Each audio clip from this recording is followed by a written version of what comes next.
What if I were to tell you that there's a mobile game that could single-handedly be the best mobile game of all time? A game that's better than Genshin and all those other Honoverse games. Better than FE Heroes, better than Cookie Run, or any of those other anime IP games with like, the same gameplay. No, I'm talking about a true hidden gem that no one is playing. It's this dumb cat game. It looks stupid, I know, but let me run down through the basics. The Battle Cats. It's a mobile game created by Ponos, released in November 15th, 2012 in Japan, and September 17th, 2014 in other parts of the world. The game's premise is simple. You control a cat army fighting against a dog army, which also consists of other animals. But don't worry, they do a complete 180 and throw that concept out the window, and make you fight whatever monstrosity they have their 8-year-olds draw. The game is a tower defense game. You have your base, and then there's the enemy's base, and your goal is to destroy theirs before they destroy yours.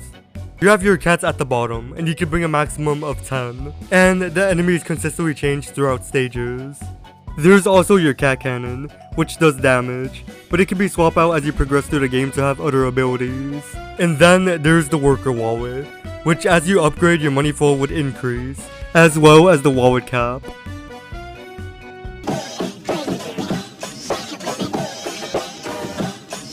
Now, compared to other mobile games, especially other action gacha games, I feel like where the Battle Cat shines is its unit system, in the sense of leveling up, unit build, and rarities, in which I personally think is the best unit system I've not only seen in a mobile game, but in like all of gaming.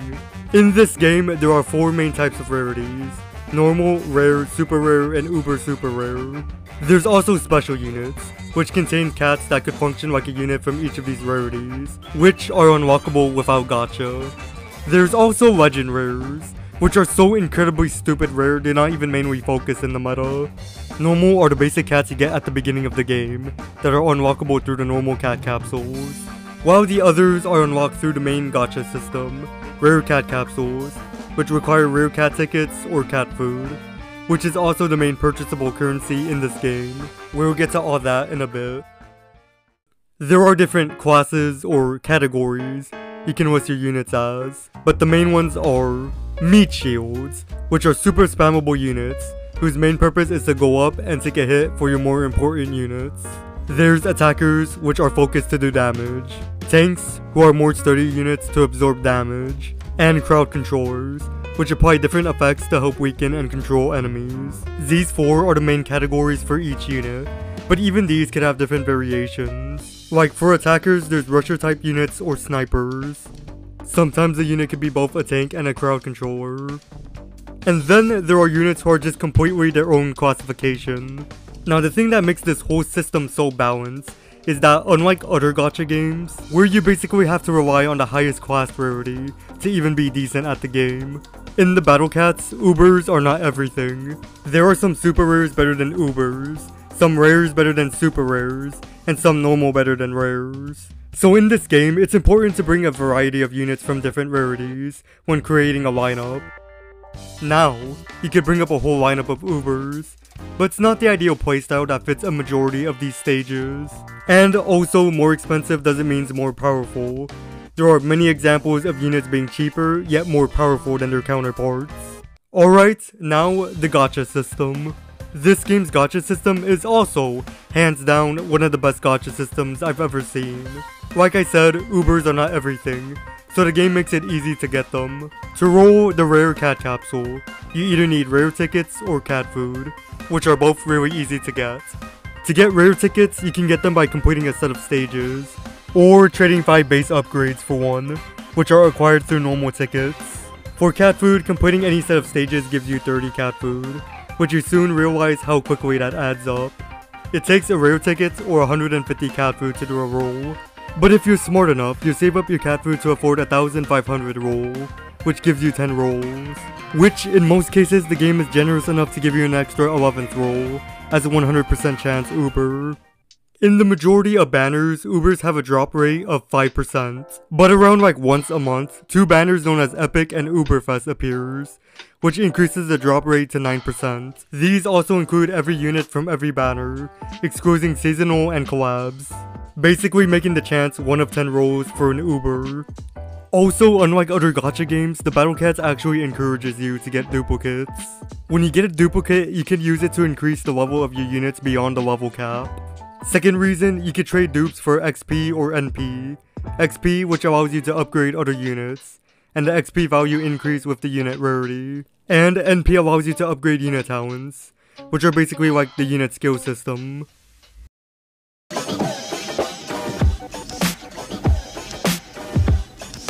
The unit upgrade and build system is super easy to understand. So in this game, a unit has a set of evolutions, just like in Pokemon. The maximum evolutions a unit can have is 3, just like in Pokemon.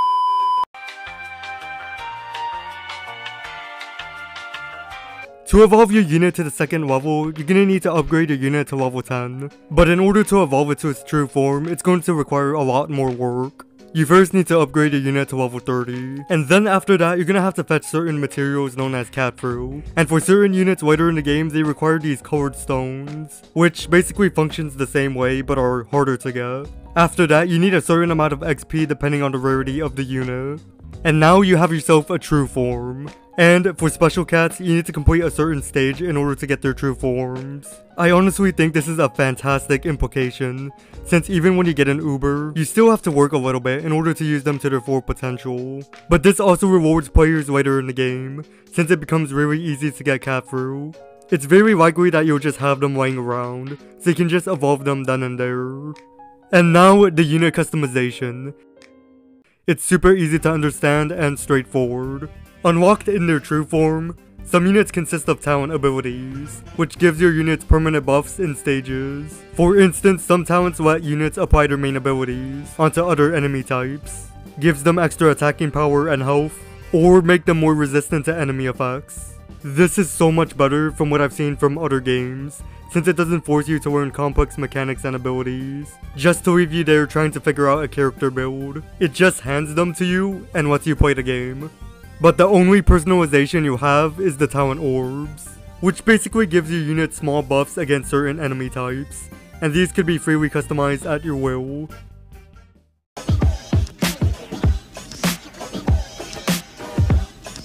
I know you hear me talking about a thing called enemy types. This is just the game's way of classifying enemies, which makes it easy to understand and counter. Enemy types go by specific color or character attributes. There's red, floating, black, metal, angel, alien, zombie, relic, and aku. There's also the default type known as traitless. Each of these enemies have different forms of attributes and characteristics. Blacks being the most aggressive, alien having different type of effects to counter your units, metals which are only killed by critical hits, zombies being able to dig and revive, relic being the hardest to kill and being able to curse your units to take their abilities away, and whites being immune to a majority of your unit effects. And again, just like in Pokemon, an enemy can have more than one trait. To counter these traits, a unit will likely have an effect that targets that certain trait. There's massive damage, that makes a unit do 3 times more damage. Resistant, that makes a unit takes 1/4 of damage. Strong against, which makes a unit do 1.5 times more damage, and also taking 1/2 of damage. There's also special abilities that affects the enemies, which are Weaken, Slow, Freeze, Knockback, and Curse. When going into a stage, it's important to consider how a unit will function. Other than health, cost, and speed, there are also other factors and mechanics to consider. Alongside health, there's knockback count, which is basically how much times a unit is knocked back before they die. This is a useful mechanic since it allows units to be pushed back away from enemy attack hitboxes. Tanks and meat shields often have low knockback counts, so they can stay in the front line and absorb more damage. There's also swingback speed, which is the time frame a unit recovers to their normal state after attacking. Some units have really fast swingbacks, but others take centuries. Another thing I want to bring up, throughout this video I've been referring to these characters as units, but they're mostly known and referred to as cats. When you first start off the game, it's going to be weird, and some cat designs are definitely going to catch you by surprise. But after playing this game for like nearly 7 years, you soon get used to it. There are actual times where I genuinely forgot that they're supposed to be cats.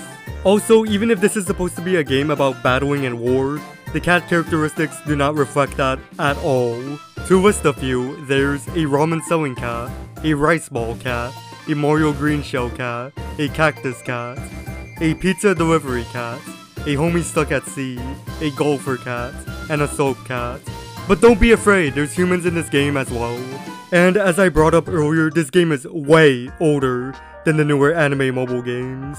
So unlike Gacha Gun Girls Waifu Wars or whatever they're naming these mass-produced games, the Battle Cats isn't trying to lure you in with Genshin design anime characters, just for you to blow out your paycheck on cat food. There's just a ton of interesting designs that don't even make sense. But at the end of the day, you can tell that the devs are just trying to have fun with it.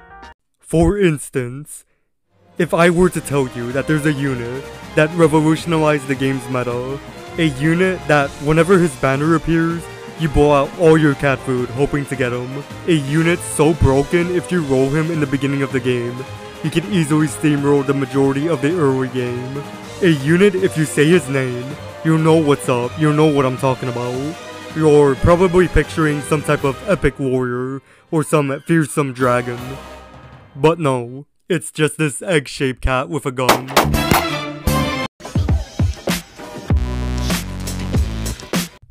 Now, let's take it back a bit. When looking at the game's menu, it's super easy to understand. It doesn't force you to shuffle through a lot of folders to find a particular thing, and it's really easy to pick up from the start. You have Start, that takes you to the stage selection area. Upgrade to upgrade your units and base, and your cats are organized by rarity. And of course, there's a filter. And then there's Equip, which isn't really used much from the main menu, since most people equip their cats before they enter a level. There's the menu where you can see the cat and enemy guide, and other game accomplishment stuff. There's Gamatoto, who's this little fella you send off in real time, to fetch items to upgrade your base. And then here we have the missions menu, and the gacha stuff is put into this little wooden tab. The other stuff is pretty self-explanatory. I'm not gonna cover everything since that's mainly all you need to know, but also because it's boring. Let's talk about some interesting things. Collabs. They're a hit or miss. The Battle Cats doesn't simply collab with any popular trending media that other games do to keep their game relevant or to beg people to download it. Instead, they collab with known and beloved media, like Evangelion, the Fate series, Street Fighter, Ranma 1/2, Madoka Magica, and even Hatsune Miku. But with every good collab, there's always a head scratcher. Mentori, Shukurel Planet, Mola Mola, Power Pro Baseball, Princess Punt, Annihilation City. Of course, no offense if you genuinely know and like these medias. Most of these are just Japanese medias that are barely known here in the West. So it's not really our fault for not knowing these series. These collabs consist of banners that lets you roll for characters in those series, and include stages that gives you in-game rewards for completing them. Now, don't worry if you felt like you missed out on them.